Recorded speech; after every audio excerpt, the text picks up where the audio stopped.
Ma'am, di pa po bawal kumain habang nagkaklase? Yes, Danaya. Bakit? Si Ibaro po kumakain. Ibaro? Ano ba yan? Sabi ko walang kakain sa klase ko. Patay gutom ka ba at hindi ka makapagantay? Mukha ngang patay gutom. Magpaliwanag ka bakit ka kumakain sa klase ko. Ma'am, magsalita ka. Kasi po may trabaho po ako sa kantin mamayang lunch. Bilang tagalinis po, para po sana may pangkain kami ng mga kapatid ko mamayang gabi. Wala na po kasi kaming magulang. Ako na lang po inaasahan sa amin. Yung kinakain ko po, dala lang po yun ni Amihan.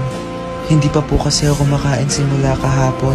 Kaya nagtanong po ako kay Amihan kung pwedeng makikain. Inuuna ko po kasi yung kapatid ko bago yung sarili ko. Sorry po ma'am, gutom na po talaga kasi ako.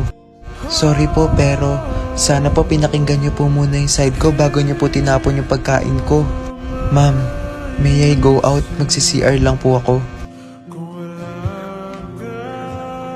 Ibaro, pasensya na. Okay lang po yun, ma'am.